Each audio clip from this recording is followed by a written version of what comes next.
That's a bingo. Is that the way you say it? That's a bingo. You just say bingo. Bingo! How fun! How fun indeed it is, ladies and gentlemen. Welcome back to Short Story Bingo. I always forget the applause, so let's fucking do it right now. Jesus. If this is your first time, welcome. If it's not, the retention program is working. What we do on this podcast is I'm a glorified narrator to stories that you have heard and some that you have not. It's like Libro.fm, sorta. I want to give a big shout out to all my listeners, man. Thank you guys for your support and listening. Please visit the YouTube page and subscribe there. Simply search Short Story Bingo. Transparently, there's only 25 subscribers right now, so if you're listening, get to your job. Yo, shoot me a subscribe, man. Once we get to 100, all you got to do is youtube.com/Short Story Bingo. Right now, they got me with that, long ass, bunch of jarbled ass numbers, like that strong password that you're always suggested to get. But having said that, I still appreciate everyone that's been listening on your podcast streaming platform. So thank you guys so much. Today we are going to be reading about Lucky Luciano. I have a awesome book here called the Mafia Encyclopedia, the second edition right here.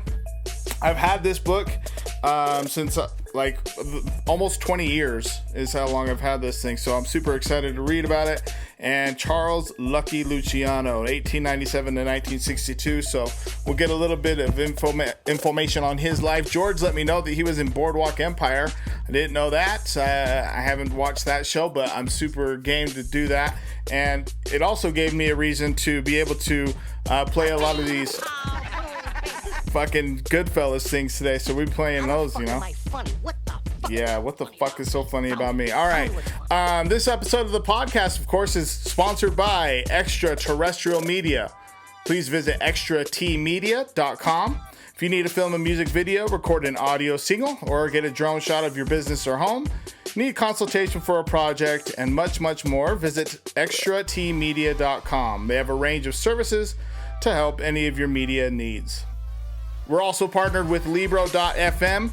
When you make the switch over from Audible, enter Story Bingo at checkout for your new membership to receive 2 audiobook credits instead of 1. Libro.fm makes it possible for you to buy audiobooks through your local bookstore, giving you the power to keep money within your local economy, create local jobs, and make a difference in your community. Whether you're paying for a monthly membership, giving an audiobook gift to a friend, or buying audiobooks for your organization, Libro.fm splits the profit from your purchases with your local bookstore. We here at Short Story Bingo have connected with the King's English Bookstore, or Bookshop, on 1511 South, 1500 East in Salt Lake City, Utah. Visit kingsenglish.com. If you're out of state and that's you want to support them as well, then they will get your book shipped to you. Otherwise, you can go by and pick it up there. New thing here, and I promise we're going to get through these. Short Story Bingo has also partnered with Jazzercise. Very big news there. Brandon Harris and his team have created an innovative product that works over 40 muscles in your face. Just released a new line with mint flavoring.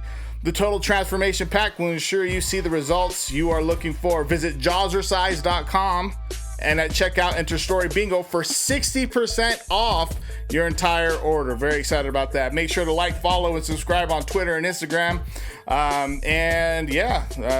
Let's go over the 3 countries, 3 states. Shout out to the Netherlands, United Kingdom, and Iran. That's super fucking weird, but whatever. And then the 3 states, Florida, Idaho, and Texas are still holding it down, man. That's wild to me. And of course, our random Twitter followers shout out goes out to @SpyTheWise. But yeah, anyway, episode 59, Short Story Bingo, Nate Chacon III. Let's get into it. Short Story Bingo. Short Story Bingo. Short Story Bingo. Short Story Bingo. Sometimes they're funny and sometimes they're sad. Most of the time they're funny because I hate to be sad. Short Story Bingo. Short Story Bingo. Short Story Bingo. Short Story Bingo. But don't take my word for it. Spare fingers. All right. Yes, indeed. Okay, so this book is a little floppy, so it'd be like, I'm trying to fucking manage it and get my... All right. So the caption by it says National Crime Syndicate founder for Lucky Luciano. Lucky Luciano was one of the founders of the National Crime Syndicate. In exile in Italy, talks to an Oh, my bad. I'm fucking reading the caption from a picture. And if you're listening, then you don't even know what the fuck I'm talking about. All right, here we go. Charles Lucky Luciano. Without doubt, the most important Italian-American gangster this country ever produced. Left a far greater impact on the underworld than even the illustrious Al Capone. Tell me more. In 1931... Luciano created what can be called the American Mafia by wiping out the last important components of the Sicilian-style mafia in this country. Together with Meyer Lansky, Luciano was also a founder of the mafia's parent organization, the National Crime Syndicate, a network of multi-ethnic criminal gangs that has ruled organized crime for more than half a century. A criminal cartel which has bled Americans of incalculable billions over the years. Super cool to read that. That's awesome. It's like I don't understand even though I rap and I'm very much accustomed, I subscribe to the hip hop culture. Seeing like folks like King Von recently passing, and then Mo 3 recently passing, Benny the Butcher getting shot in the leg in Dallas, Boozy Badass, even though he's got his weird opinions, getting shot in Dallas. It seems like the shootings have been like way up for, hip, like for rappers. And when I was preparing myself for this, I was thinking about like all the press that the Mafia was getting, like John Derringer and, Lucky Luciano. Al Capone was a fucking movie star, essentially. And so there's that lore that we crave when it comes to, the good and evil, and giving evil their run in the sun, as it were, And so when I read here, a criminal cartel which has bled Americans of incalculable millions or billions with a B over the years, I'm like, damn, why the fuck? Why do we hold them in such different regard? Is it because of that hustle flow they have? Like they grind out shit, or like is it because they don't have a 9 to 5?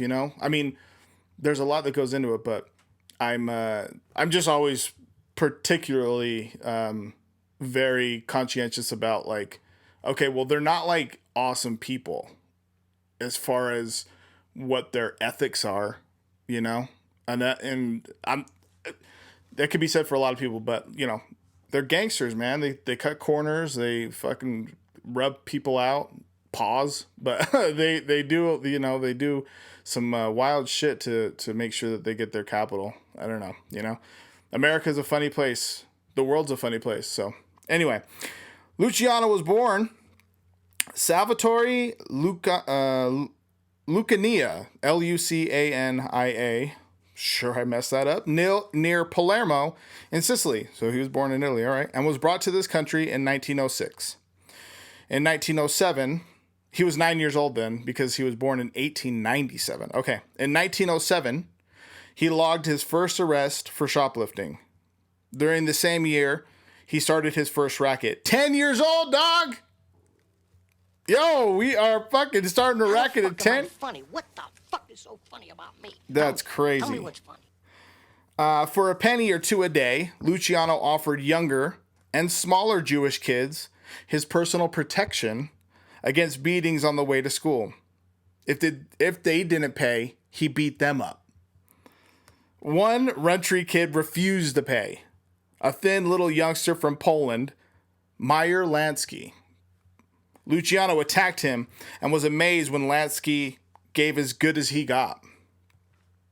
They became bosom buddies after that. Weird term. A relationship that would continue long after Luciano was deported back to Italy.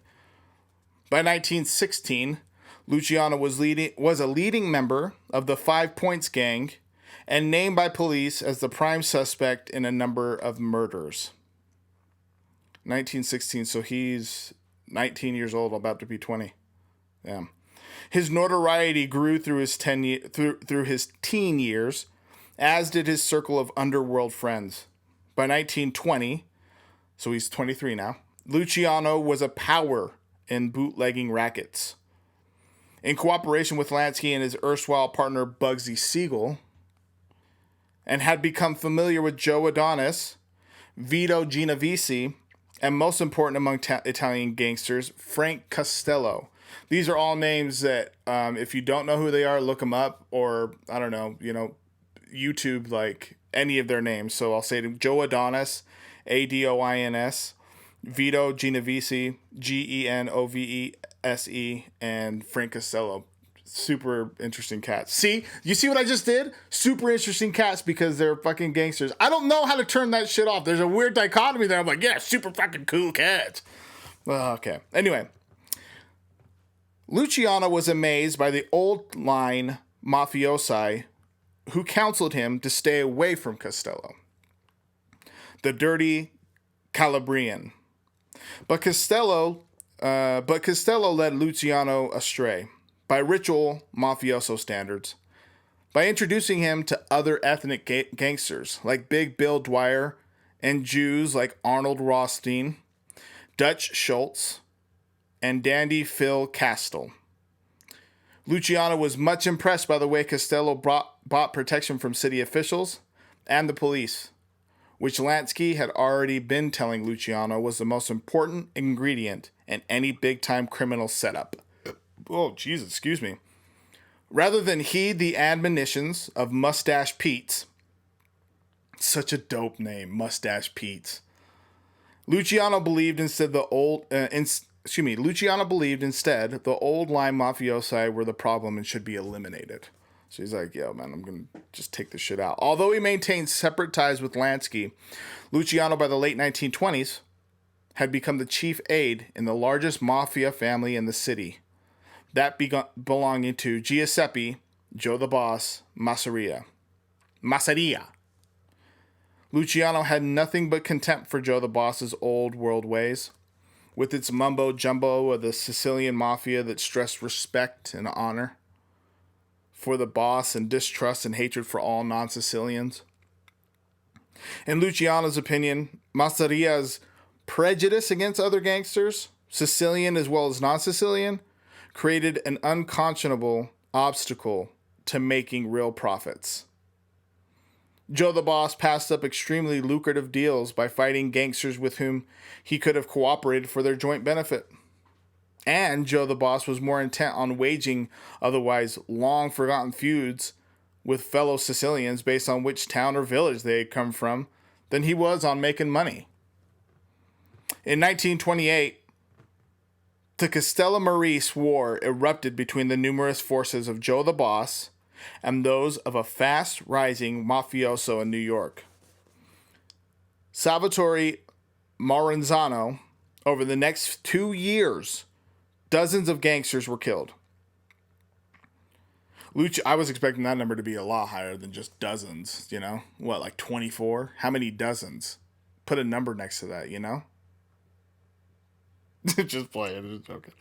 Luciano also avoided... Okay, there are a dozen gangsters were killed. Luciano avoided the conflict as much as possible and instead cemented relationships with the young second-line leadership in the Maranzano outfit. It soon became clear that younger mobsters in both camps were waiting for one boss to kill off the other. Then the second line could dethrone the remaining boss. Luciano soon emerged as the leader of this clique. So they just wanted to make money, and they were, the respect and honor, I'm sure that they had respect and honor, but it wasn't like as, that old-timey way. So they were just like, yo, let's just make money, dog. We can move with anyone, like Sicilian or non-Sicilian. The war moved into 1931, with Maranzano winning, but Masseria was still powerful. Luciano felt he could wait no longer without imperiling his supporters in both camps. 3 of his men and Bugsy Siegel, lent by the cooperative Lansky, shot Joe the Boss to death in a Coney Island restaurant. Luciano had guided him there and stepped into the men's room just before the execution squad marched in. Are you going to take a piss? Oh, yeah, let's go on over here. Let's go on over here. Yeah, no. Oh, how you doing, Joe? Oh, yeah, no, I've been doing great. Yeah, I've just had a long day. Yeah, oh, 1 second. Yeah, I'm just going to pop in here. And, yeah, I mean, there's 2 stalls. You can sit right there. You know what? Actually, I'm done. But you didn't go. You didn't go. Yeah, no, I know. I gotta go, though. And then the fucking executions. How many, you know? Like, just come in and, like, fucking... Dude, Tommy guns. I play PUBG sometimes. And whenever I get, like, a Thompson 45 is what it's called. It's not a Tommy gun. It's a Thompson. But, because of, like, growing up and reading so much about, like, the mob and stuff, I'm like, oh man, I got a Tommy gun, you know, and they're fucking terrible. They don't aim, like, unless you're like within 10 yards or something, like they're fucking, but they have huge clips, so you can put like a huge like roulette clip on them and you can hit out like 50 rounds in no time, you know. That's why they're super dope. Like if you're going into the bathroom, take a dump, and you just have your Tommy gun on, you can dump 50 rounds into someone real quick. 45s too. Pew. Rough. The assassination made Maranzano the victor in the Castella Maris War. And in supposed gratitude to Luciano, Maranzano made Luciano the number 2 man in his new Mafia empire. What? Yep. Maranzano proclaimed himself the boss of bosses in New York and set up 5 crime families under him. That was only the beginning of Maranzano's plans. He was determined to become the supreme boss of the entire mafia in the United States. To achieve that end, Maranzano compiled a list of 2 gangsters who had to be eliminated. Get ready for it. In Chicago, Al Capone. In New York, Lucky Luciano. Maranzano understood Luciano had his own ambitions and figured to crush him quickly. But Maranzano was not quick enough. Luciano and Lansky learned of Maranzano's plans in advance. Maranzano was going to summon Luciano and Vito Genovese to his office for a conference. He had lined up a murderous Irish gunman, Mad Dog Cole, to assassinate the pair either in his office or shortly after they left. Instead, here we go, moments before Cole arrived to set up the ambush, 4 of Lansky's gunners, pretending to be government agents, because all you had to do back then was put on a trench coat and one of those hats, entered Maranzano's office and shot and stabbed him to death. Damn. That was just anticlimactic. They rolled in. Yeah, we're with the FBI. Sure, come on in to my office. And they just like busted out and just shot and stabbed him to death. That's crazy. So hold on. If Maranzano wanted to get rid of Lucky Luciano, didn't he just make him a boss? So Maranzano made Luciano the number 2, and then is like, you know what? I know what I told you. I get that, and that's my fault. So what I should have said is, Tommy, take him out. That's my fault.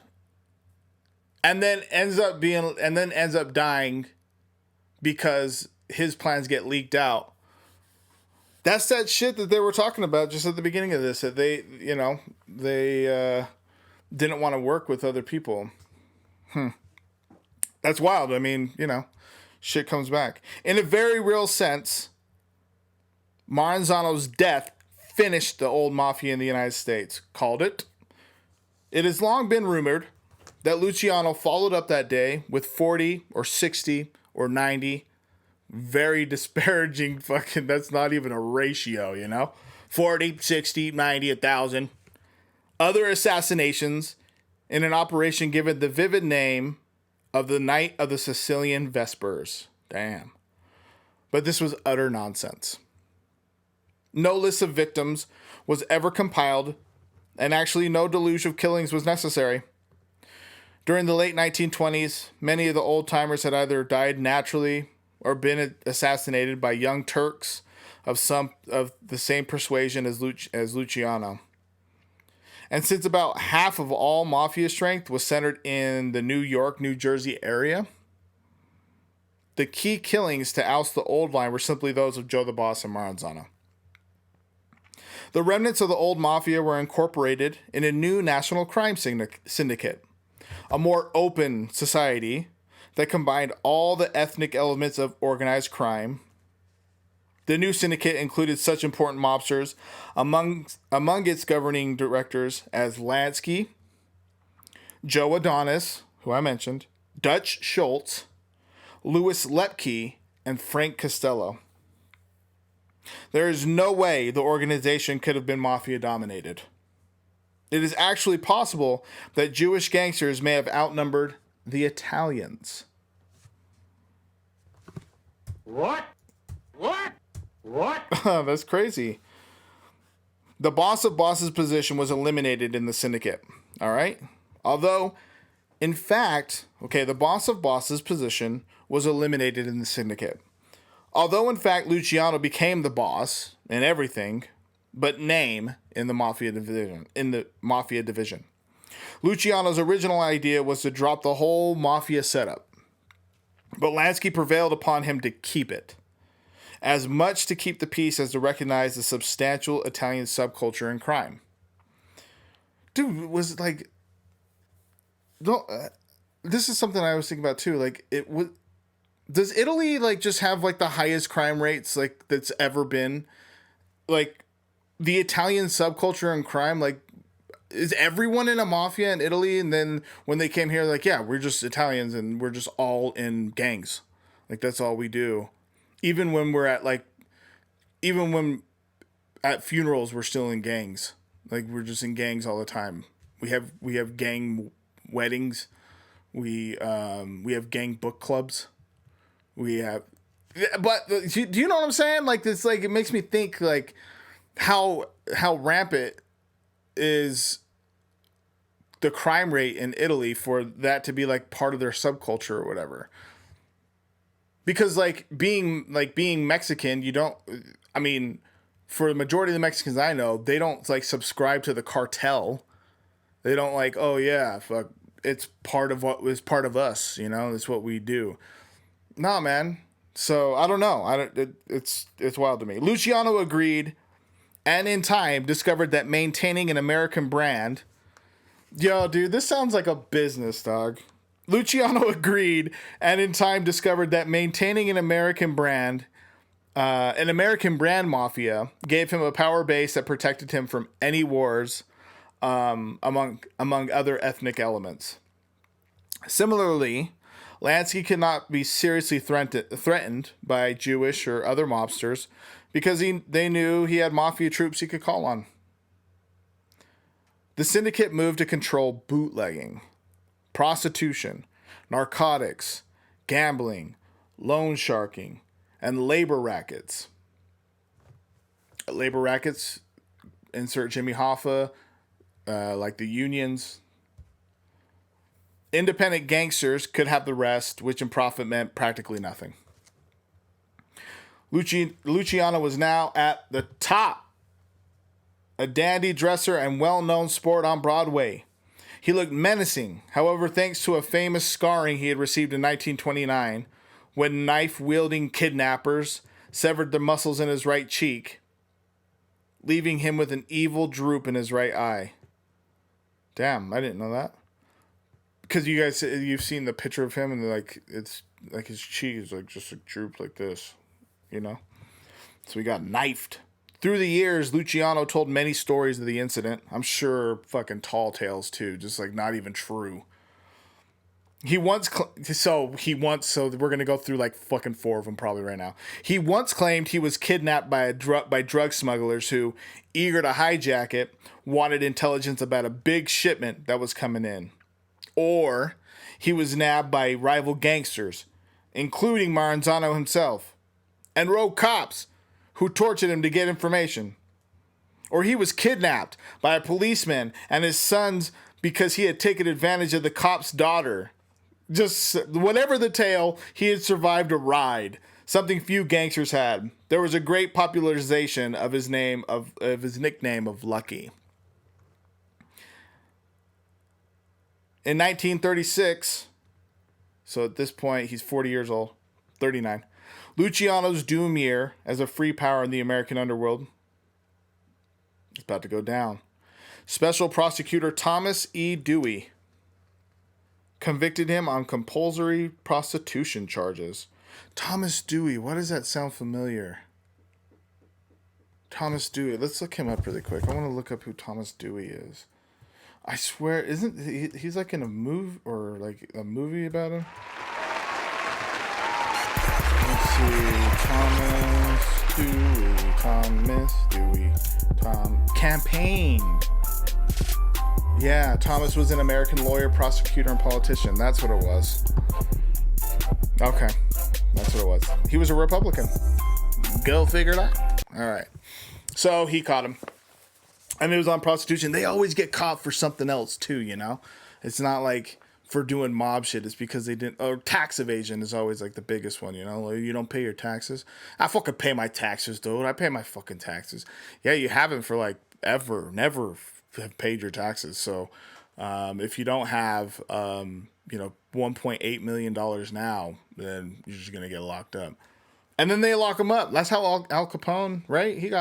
That's how he got in, was because of tax evasion. Not even like mob shit. They weren't able to pin him on like murders and shit like that. Okay, so in 1936, Luciano's doom year as a free power in the American underworld. Special prosecutor Thomas E. Dewey convicted him on compulsory prostitution charges. The underworld insisted it was a bad rap, claiming Dewey framed the case with perjured testimony of pimps and whores who would say anything to avoid going to jail themselves. Absolutely plausible, for sure. The conviction, but probably not. They probably were like, yeah, man, I don't know. He's crazy. He's fucking crazy. And I don't like to say this on camera. Are we on camera? I don't say this out loud, but like, he made me suck my own. And that's all I'm gonna say, dude. That's it. That's all I'm gonna say. So yeah, I would like. He did it. Whatever you guys are looking for, he did. He did that twice, in fact. But he could have. I mean, cops are dirty, man. Not all of them, but fuck, That's where we'll leave that one, right? Can we just leave that one right there? We'll leave that one. We'll put a pin in it. We'll come back to it another time.